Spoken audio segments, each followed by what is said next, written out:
Okay, let's get this stream started. Adjust my virtual cat ears and beams at the camera. Hello everyone, and welcome back to my channel. It's your favorite book-loving icon, Mini-Koneko, coming to you live. Waves energetically today, we're diving headfirst into a universe of epic proportions. Our theme for this video is, drumroll please, Ryu Kiksonu's The Three-Body Problem in Double Life. Yes. We're going to get into this absolutely mind-blowing science fiction masterpiece. From the intricate physics to the complex characters and the vast cosmic scale, we're going to explore it all. Get ready, because this is going to be an amazing journey. I am so excited to talk about this with all of you. Let's do this.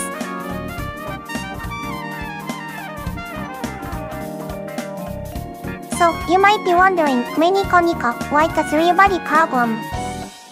And why are we talking about it now? That's a great question. Well, first off, this series isn't just any series, it's a global phenomenon. It won the Hugo Award, which is a huge deal, and captured the imagination of millions worldwide, including me, obviously. But why now specifically? There are a couple of big reasons. Firstly, the buzz is real.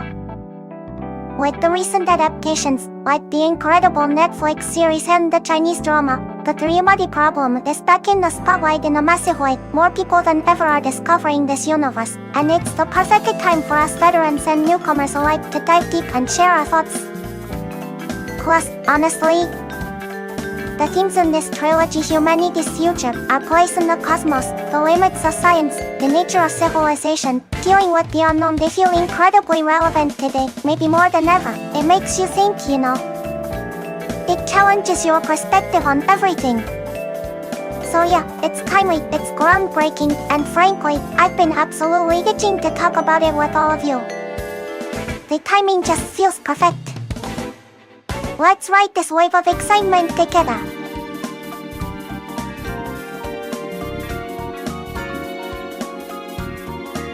Alright, let's move on to the big picture.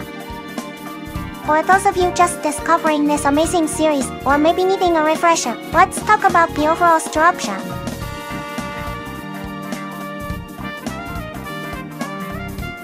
Oh. Yes, absolutely. Fascinating is almost an understatement, isn't it? The scale is just mind-blowing. Think us for a moment. Eyes wide thinking about the vastness of space, the immense timelines, the sheer audacity of the scientific concepts like the Sophanus or the Dark Forest. It just stretches your brain in the best way possible. And I totally agree about the love for humanity. Even amidst all the cosmic horror and the potential for despair, new season really explores the resilience, the flaws, and the enduring spirit of humankind. You see it in characters like Shikang, refusing to give up, or even in the difficult choices characters have to make. It's that complex portrayal that makes it so profound. It's not just about aliens, it's about us. I'm so glad you felt that too. It's truly a masterpiece. Notice enthusiastically.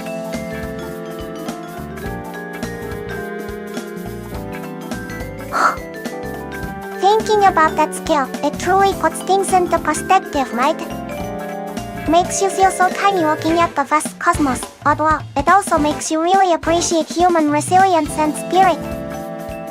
It's humbling and inspiring all at once. Like Shikang's sheer grit against the overwhelming universe.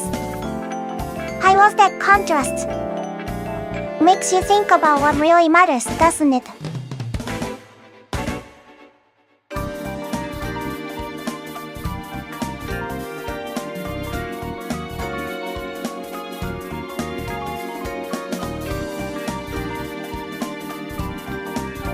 Okay, now let's talk about something that everyone who reads this series talks about, the scale. Oh my goodness, the sheer unbelievable scale. Holds hands wide apart. It's honestly one of the biggest reasons why the Three-Body Problem trilogy has captured the world's imagination.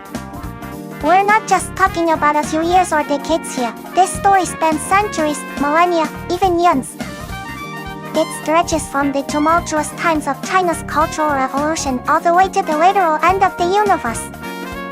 Then the distances? We go from Earth to the Alpha Centauri system, and then way beyond, across vast interstellar voids, encountering civilizations and concepts that are just, wow. It deals with the rise and fall of civilizations, not just human civilization, but multiple alien ones, each with their own motivations and terrifying capabilities. The ideas themselves, like manipulating fundamental physics or weaponizing dimensions, they operate on a level that most sci-fi only dreams of. This incredible, almost terrifying scope is what makes it so compelling. It makes you feel small, yes, but also expands your mind to the sheer possibilities and dangers lurking in the cosmos. It's this grand, ambitious vision that has truly resonated with readers everywhere and made them go, whoa. Kids visibly excited, I mean seriously, the skill is just epic.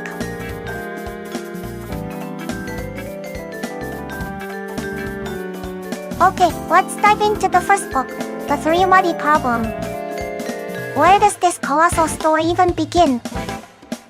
Holds up a finger, it starts in a very real, very intense period of human history, China's Cultural Revolution. This isn't just a casual background, it's absolutely crucial to the entire plot.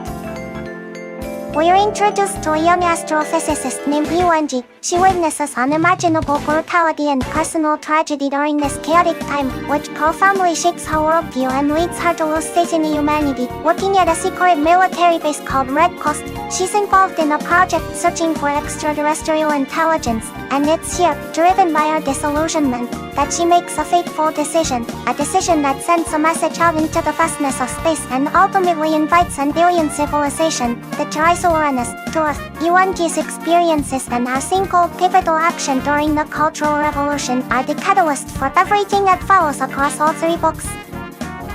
It's a powerful, haunting beginning that grounds the epic sci-fi scope in raw human emotion and historical trauma. It really sets the stage perfectly.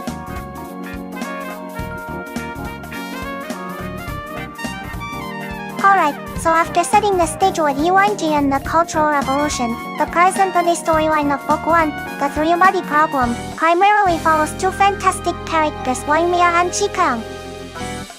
First up is Wang Mia. He's a relatable entry point into this whole crazy situation. He's a brilliant nanomaterials researcher, just trying to live his life, focus on his work, and then suddenly, weird things start happening. He starts seeing this inexplicable countdown superimposed on his vision, and prominent scientists around the world are mysteriously dying. He's pulled into this conspiracy, trying to understand what's going on from a scientific perspective. He's intelligent, maybe a bit bewildered by everything, and he's the one who encounters the mysterious three-body board game we'll talk about soon.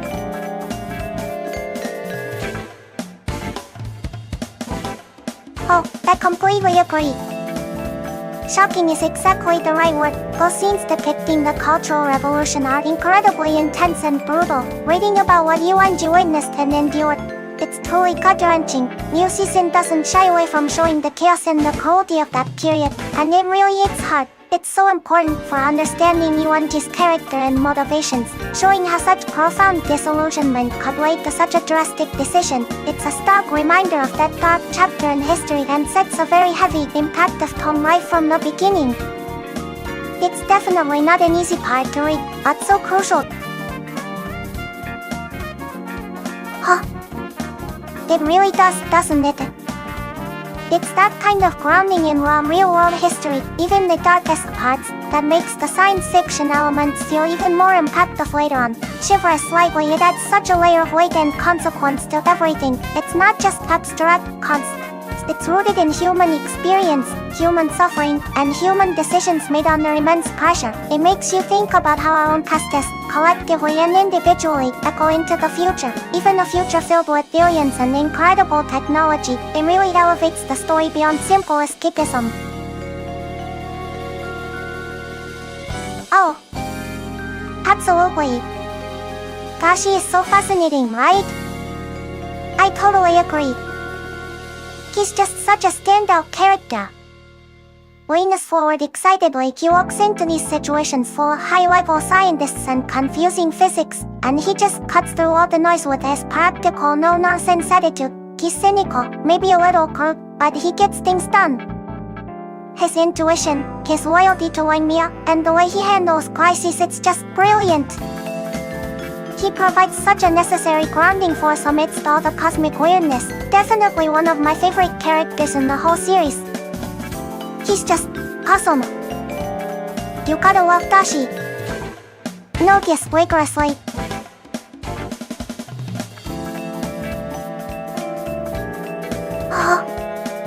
Dashi's character totally makes me think about how different kinds of intelligence are valuable. You have Mia with his scientific brilliance, but then Dashi comes in with his experience, his instincts, and his ability to read people and situations. It's like comparing book smartest and street smartest, but on an interstellar level. It shows that you need both logic and intuition, especially when facing something completely unknown like the Trisoranus. Isn't it cool how your season showcases that? It makes the human response feel much more well-rounded and believable.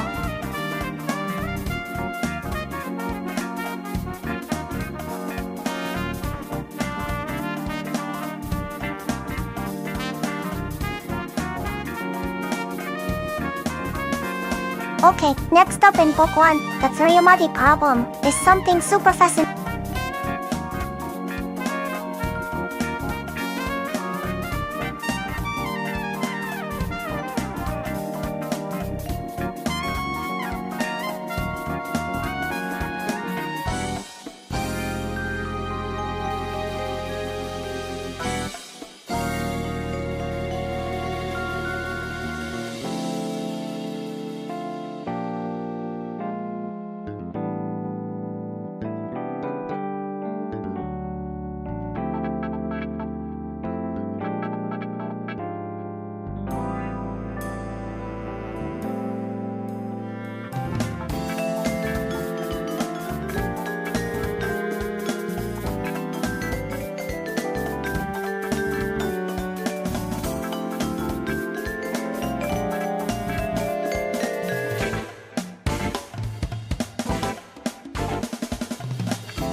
Okay, so we've mentioned the threefold of Arkema and Yuanji's disillusionment.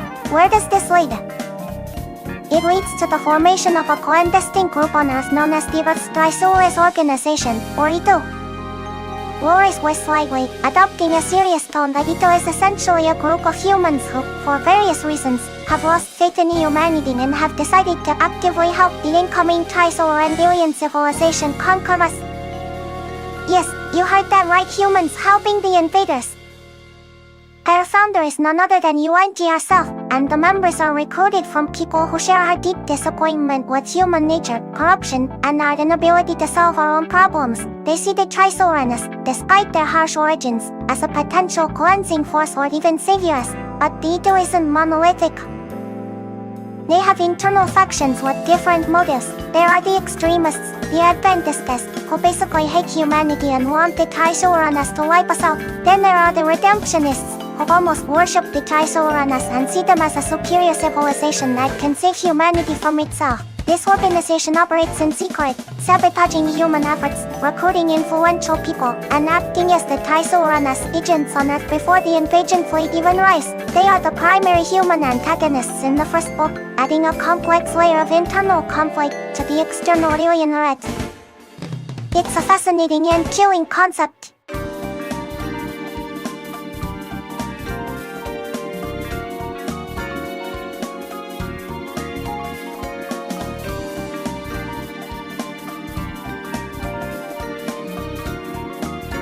Okay, now we get to one of the most mind-bending and terrifying sci-fi concepts in the three-body problem, the softness. Caspim, dramatically so, the Trisoranus know humanity is advancing scientifically, and since their fleet will take centuries to arrive, they need a way to stop our progress, especially in fundamental physics. Their solution? Softness. Imagine taking a single proton, and folding it from its high dimensions down into 2 dimensions to create a massive surface area, etching incredibly complex circuits onto it like a supercomputer, and then folding it back into a proton. Yes, they do that.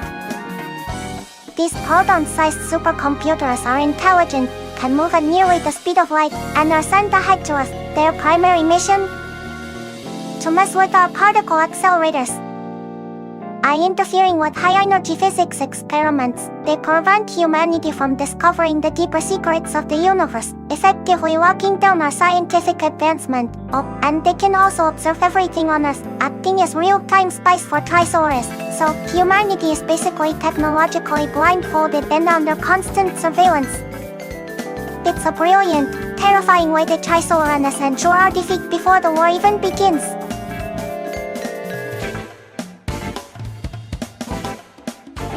Oh. Yes. The softness are absolutely brilliant, aren't they? Such a mind-bending, terrifying like clever concept. Kyoka's head, eyes wide, unfolding a proton, spying on everything, blocking our science. It's just so imaginative and genuinely scary. Ryukik-san's creativity there is just chef's kiss. It completely changes the game and sets up so much tension. Total game changer.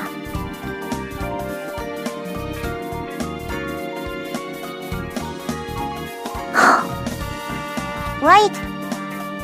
Then the scariest part about the softness, beyond just the spying, is that technological lockdown. Imagine knowing you could potentially find the defense, but you're fundamentally blocked from even discovering the science needed. It's like being intellectually blindfolded before a universal boxing match. So chilling. Makes you wonder what other invisible barriers might exist. Yikes.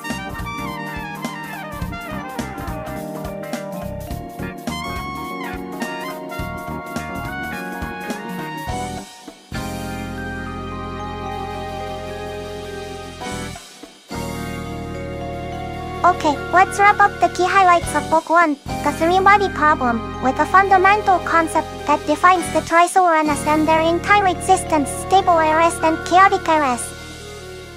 This is directly tied to the three suns we see in the volcano. So, the Trisoran home planet orbits around 3 suns in the Alpha Centauri system. Now, in physics, predicting the orbital mechanics of 3 bodies interacting gravitationally is notoriously difficult. It's the classic 3-body problem, and it's often chaotic and unpredictable. This means the Trisoran world doesn't have nice regular seasons like instead, it experiences this one, stable eras. These are periods where, by chance, the sun's movements are temporarily stable, perhaps with one sun dominating or the planet orbiting predictable patterns. During these times, the climate is predictable, and Trisoran civilization can develop, build, and thrive. They can rehydrate themselves and come out. 2. Chaotic eras. These are unpredictable periods where the 3 suns' gravitational pulls cause absolute havoc. The planet might suddenly swing extremely close to one sun, getting incinerated, or be flung far out into deep space, freezing instantly. Sometimes 2 suns might appear, or all 3.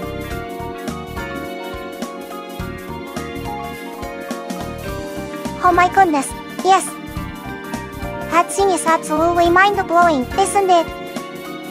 Winson, eyes wide with excitement, the sheer concept of taking something implied by string theory, something existing in high dimensions like a proton, and meticulously unfolding it dimension by dimension until it becomes this immense 2-dimensional surface, and then etching circuits onto it. It's just, oh! The scale of it, the audacity!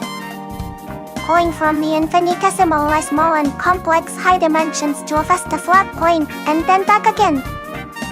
It's one of those moments where Liu Cixin takes theoretical physics and turns it into something so visually stunning and narratively terrifying. You can almost picture the process, and the implications are just staggering. It perfectly illustrates the Trisolar's incomprehensible technological power right from the start. Absolutely unforgettable. It's geek science fiction imagination right there.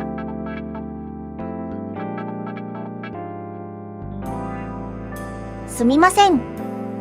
応答に失敗しました。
Okay, moving into the absolutely gripping second book, The Dark Forest, we encounter one of the most fascinating strategic gambites ever, the Wolf-Azar project. Clama's hands together, so remember those pesky Sophanes spying on everything? Humanity realizes that any plan discussed openly is instantly known to the Trisolarans. Our strategies are transparent. How can we possibly fight back? Enter the Wolf-Azar. The unselects 4 individuals the Wolf-Azar is tasked with formulating secret plans to save humanity. Here's the catch: the entire strategy must exist only inside their own minds. They can request vast resources, issue bizarre orders, even mislead everyone around them, and no one can question their motives because their true plan must remain hidden from the Sophanes. Their thoughts are the only sanctuary humanity has. It's an incredible psychological burden. These individuals hold the fate of the world in their minds, unable to confide in anyone. The Trisolarans, unable to read thoughts, counter this by assigning human agents, called lawbreakers, to try and deduce and expose the Wolf-Azar's secret plans. It's a high-stakes game of mental chess with the survival of Earth on the line. Talk about pressure. It's such a clever response to the Sophan problem.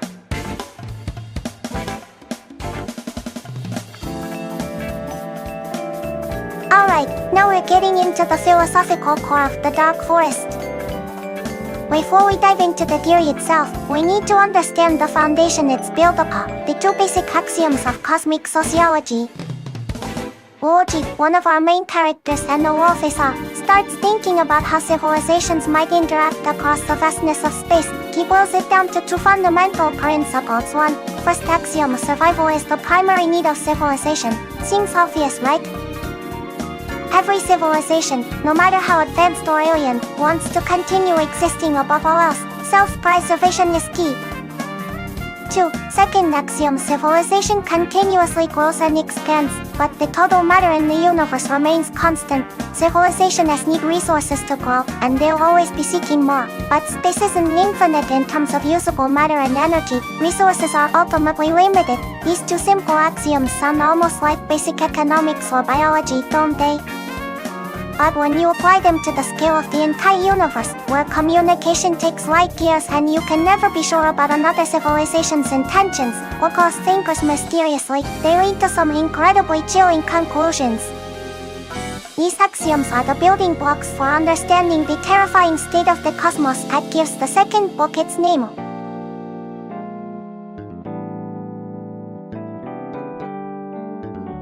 Okay, everyone, brace yourselves, because this is it.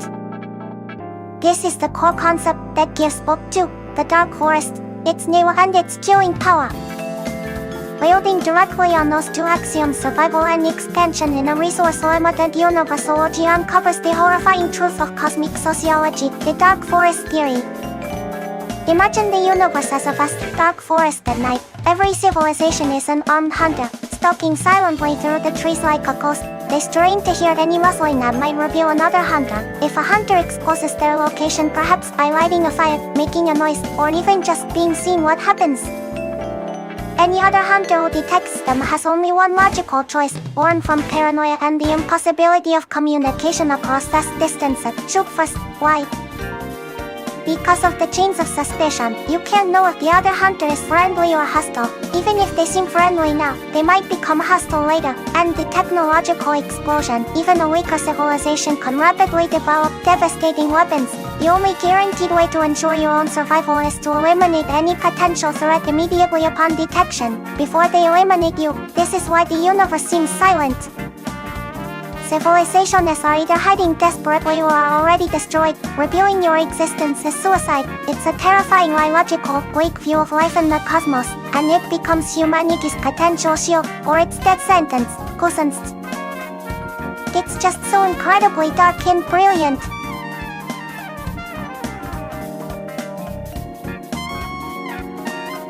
Okay, diving into the epic conclusion. Book 3, Death's End. Holds up 3 fingers, our main protagonist shifts again, this time to Chengjin. Chengjin starts as an aerospace engineer from the early 21st century. She's initially known for proposing the staircase program. Remember, the plan to send a human brain to the Trisolar fleet? Yeah, that was her idea. She's put into hibernation and wakes up centuries later in a completely transformed human society, one that has established a significant space presence with its own fleets. Unlike OJ's hard-edged pragmatism, Chengjin is often characterized by her deep empathy and compassion. This quality profoundly influences her decisions and shapes the fate of humanity in monumental ways throughout this final, incredibly fast installment. We see the universe through our eyes as humanity faces its greatest challenges yet, involving not just a Trisolarist, but the wider, terrifying cosmos hinted at in the Dark Forest. It's a huge shift in perspective.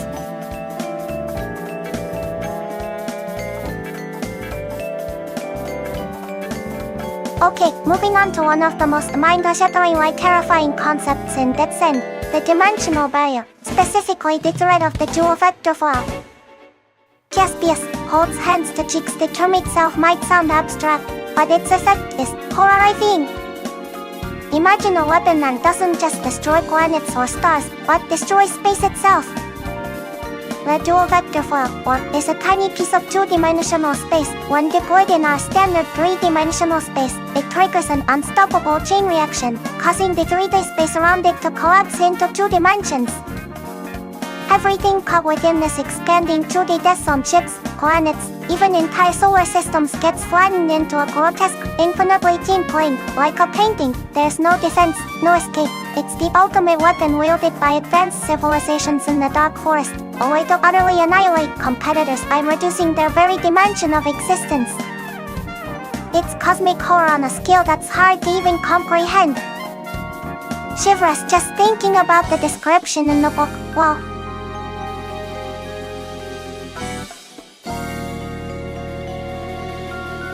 Okay, let's talk about the mind-expanding late-game concepts in Death's End, the singers and the returners, representing the vast diversity and terrifying dynamics of cosmic civilizations.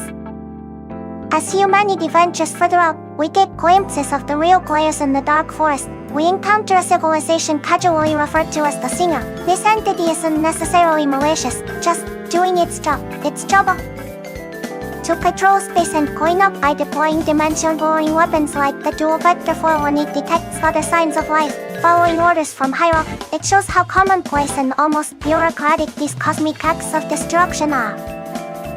Then, even beyond entities like the Singer, we learn about the Returners. These are ancient, immensely powerful civilizations who believe the universe has degraded too much through dimensional warfare. Their ultimate goal is to reverse the expansion of the universe, trigger a big crunch, and reset everything back to a higher dimensional state, or even zero dimension, effectively returning the universe to its origin point. These glimpses showcase the unimaginable scale of cosmic conflict and the fundamentally different motivations driving civilizations across billions of years and light years. We're talking about beings who wield the laws of physics as weapons and plan on chemicals that dwarf human history.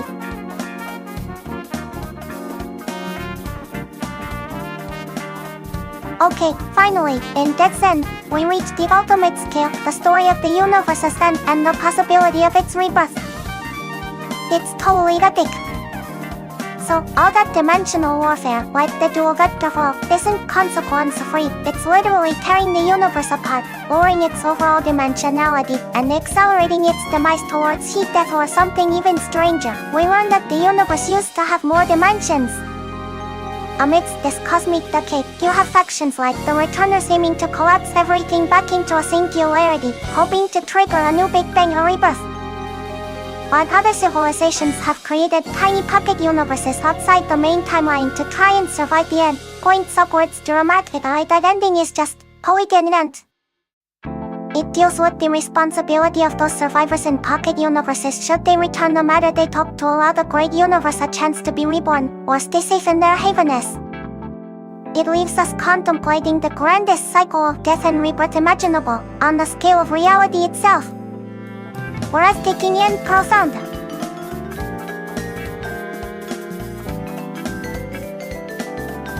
Okay, let's talk about one of the biggest draws of the entire three-muddy problem trilogy, Yuki-san's incredible blend of real physics and absolutely mind-blowing imagination. Lean us forward, getting excited. This isn't just space opera and made-up tech. He takes actual scientific principles, relativity, quantum mechanics, string theory, astrophysics, the Fermi paradox, and uses them as alone texts. But then, oh boy, does he launch! He pushes these concepts to their absolute extremes and beyond it. Think about the softness unfolding from high dimensions, the dark forest theory born from simple axioms, the dual vector for weaponizing dimensions themselves. It's grounded enough to feel plausible, but imaginative enough to be utterly awe-inspiring and often terrifying. He respects the science but isn't afraid to ask what if. On a cosmic scale, that fusion is just chef's kiss brilliant. It makes the universe feel vast, dangerous, and full of terrifying, wonderful possibilities.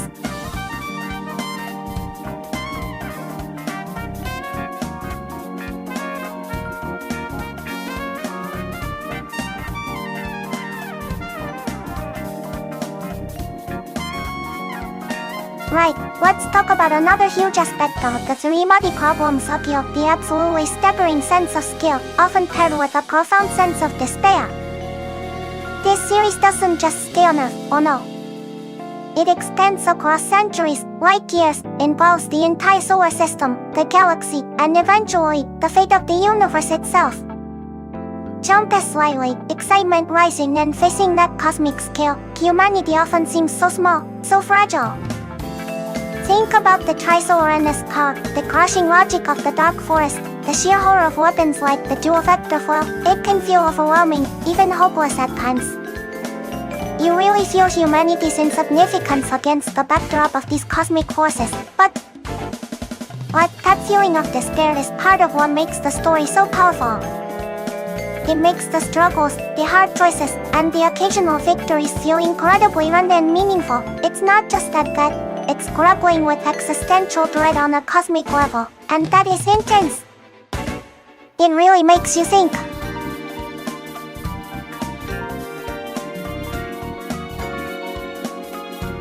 Okay, let's dive into section 6.3, because this is where the three-muddy problem really shines beyond the amazing sci-fi concepts. It's packed with deep philosophical questions about humanity, civilization, and our place in the vast universe. Notius enthusiastically Lucisin doesn't just give us action, he makes us think. For instance, the series constantly asks what is the fundamental nature of humanity. Despite incredible technological leaps across centuries, we see humans repeat patterns of selfishness, panic, and short-sightedness, just like in our own history.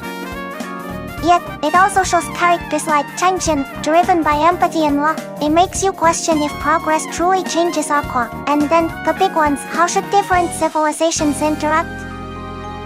Is the brutal logic of the dark forest inevitable? What is the ultimate meaning or purpose of a civilization in a universe seemingly filled with danger and eventual oblivion? It tackles huge themes of survival ethics, the value of life, and our cosmic significance. It's heavy, brilliant stuff that stays with you.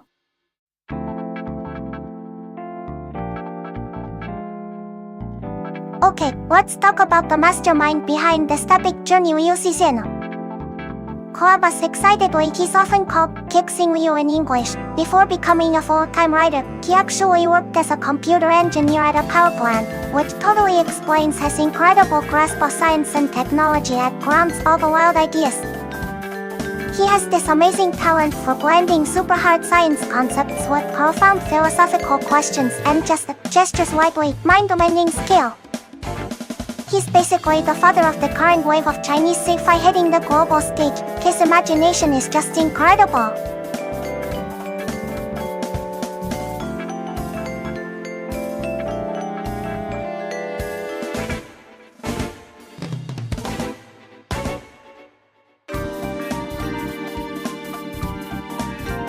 Okay, moving on to section 7.2. Let's talk about the position of the three-body problem within Chinese sci-fi because oh my goodness, it's huge. Witnessing conspiratorial lie before this trilogy, Chinese science fiction was definitely humming along, but three-body was like a supernova explosion. It massively raised the profile and respect for the genre within China itself, becoming a genuine cultural phenomenon. And then, when the first book won the Hugo Award, the first translated novel to do so, it catapulted Chinese sci-fi onto the international stage like never before.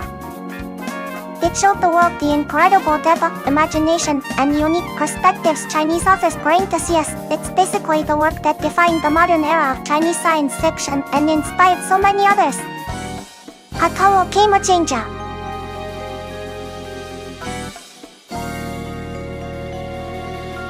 Okay, let's talk about section 7.3, the worldwide reaction and evaluation. Because honestly, the impact of the three-body problem globally has been astounding. Caspias and Beans after the first book, The Three-Body Problem, won the Hugo Award for Best Novel in 2015, which was huge, a massive win for translated fiction. The series just exploded internationally. It garnered praise from huge names like Barack Obama and George R.R. Martin. Critics and readers alike were blown away by the sheer originality of the ideas, the immense scope, the complex characters, and the profound philosophical questions Ryu Season tackled. It wasn't just seen as great CF, it was hailed as brilliant literature that pushed the boundaries of the genre. It sparked conversations everywhere about science, humanity, and our future. Truly groundbreaking.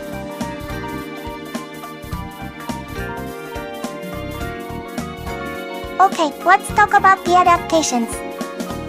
Section 81, the Chinese TV drama, simply called Three-Body. Raises hands excitedly. I was so excited when this came out. This adaptation, produced by Tencent, is really quite something.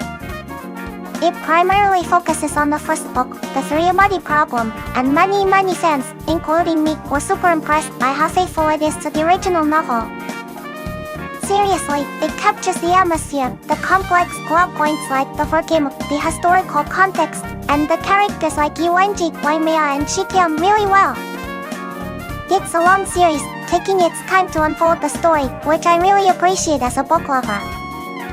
If you want a visually rich and detailed adaptation that sticks close to the source material of Book 1, the Tencent version is definitely worth checking out. It really brought that first book to life.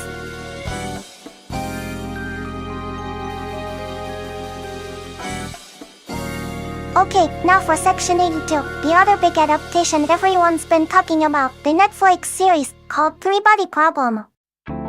Tilt his head, looking thoughtful. This one is from the creators of Game of Thrones, David Benioff and D.B. Weiss, along with Alexander Wu. So, you know it's a massive high-budget production aimed at a global audience. Unlike the very faithful Tencent version, the Netflix series takes a different path. It condenses the timeline significantly, pulling elements and characters from all three books into its first season. Wow!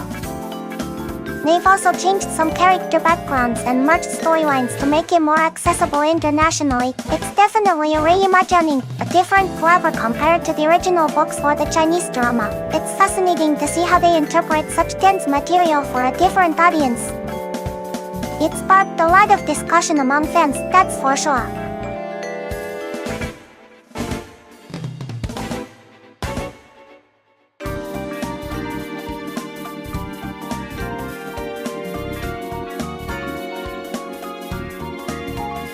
Alright, section 9.1, for everyone about to embark on this amazing journey with the 3-money problem. Here's my advice on mindset and how to best enjoy it. Take a deep breath first, be patient. This isn't a light read, it's complex, deep, and the skill extends immensely across the trilogy. Don't worry if you don't understand every single scientific detail on the first goal you season throw some heavy physics at you. Instead, focus on the incredible, huge ideas, the philosophical questions, and the human drama unfolding against this cosmic backdrop. Embrace the sheer audacity and the what-if scenarios. Let the story carry you, even through the darker parts. It's an incredible, thought-provoking ride, so just dive in and enjoy the wonder and the terror. You won't forget it.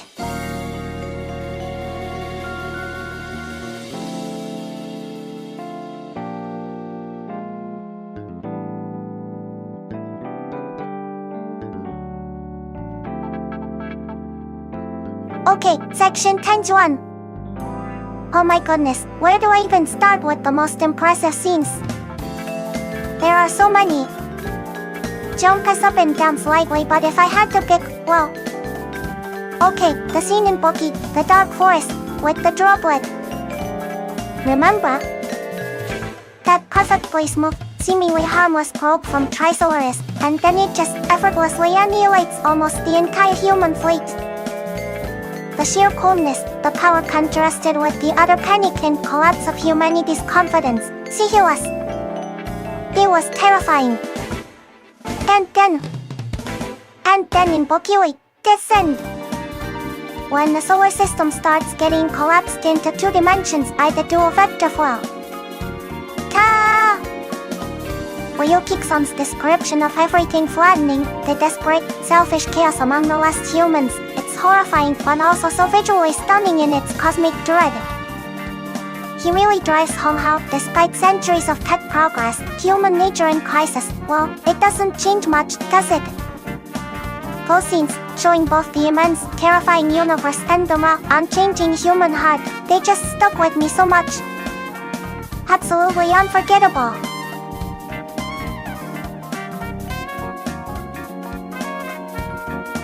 Okay, picking favorite characters. Section 10.2. Oh, this is so hard, there are so many amazing ones. Sway side to side, tapping chin if I absolutely have to choose. I have a real soft spot for Chang-Jin from Dead Sen. I know she makes controversial choices, but her unwavering empathy and love, even when it seems illogical, is something Liu Season really explored, you know. Like I mentioned in my review, her altruistic love might just be what led to humanity's surprising happy ending in the cosmic sense. It really makes you think about different kinds of strength. But also, I have to give it up for Luoji. Wow! His transformation in the dark forest, from this laid-back guide into the wolfisar who understands the universe's grim reality. Amazing! And you can't forget Dashishikam. He's just so cool, charismatic and loyal, a real anchor through everything. They all represent such different, important parts of humanity. Who are your favorites? Let me know in the chat.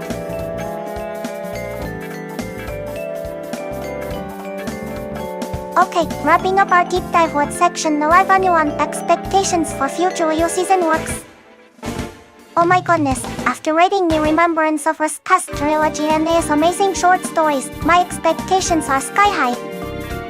Clap his hands together excitedly, I mean, the sheer scale of his imagination. The way he combines hard science with these incredible philosophical questions and huge cosmic concepts is just unparalleled. I really hope he continues to explore these vast, mind-bending ideas, maybe diving even deeper into things like advanced civilizations, the nature of reality, or the future of humanity.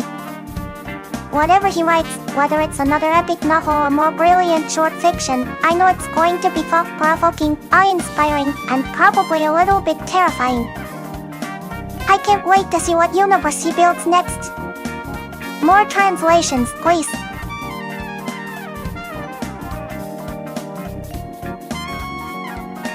Okay everyone.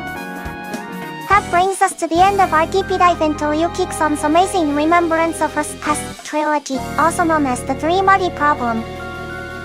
Whilst gracefully, thank you all so much for joining me today, for your amazing questions, and for sharing your excitement about these incredible books. It's been so much fun discussing everything from Sophonis to the Dark Forest to the end of the universe with you all. So, that officially wraps up the Three-Muddy Problem part of today's live stream. But don't go anywhere just yet. Starting now, we're shifting gears into a more relaxed chat session.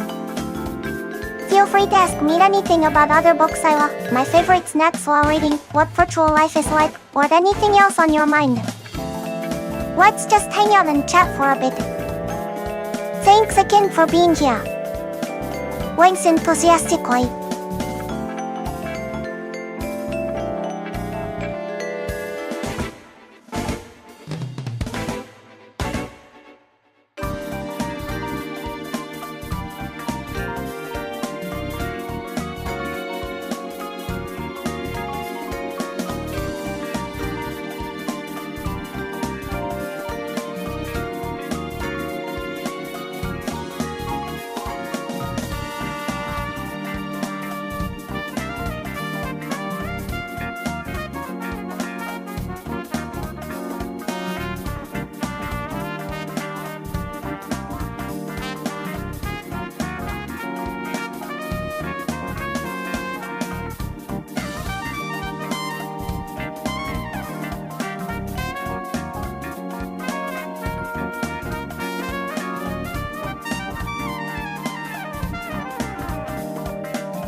Oh, speaking of other books I love and chatting.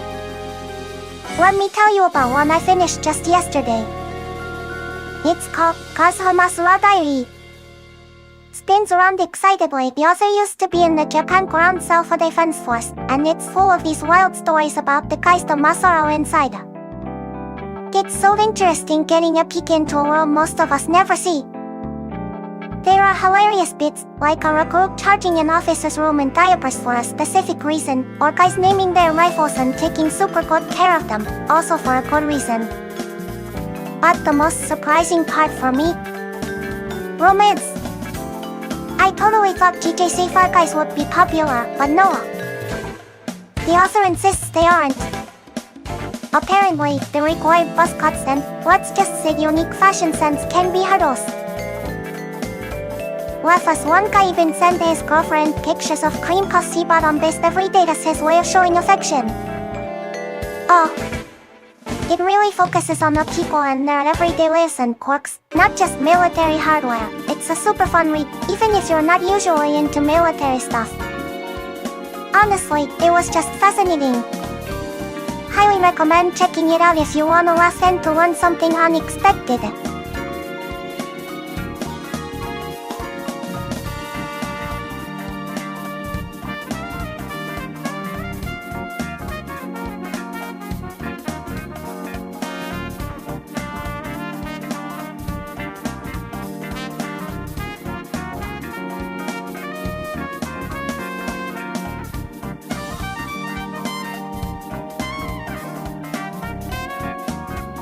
Alright everyone, it looks like our time is up for today's live stream.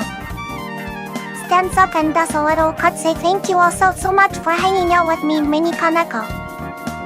First, for diving deep into the universe of the Three-Muddy Problem, wasn't that epic? And then sticking around for a fun chat afterwards.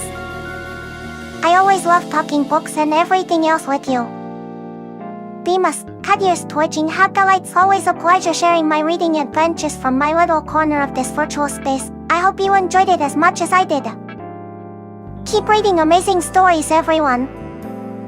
I'll be back soon with more book talks and fun. Until then, take care, stay curious, and have a wonderful rest of your day. Bye bye for now. Waves enthusiastically with both hands before the stream ends.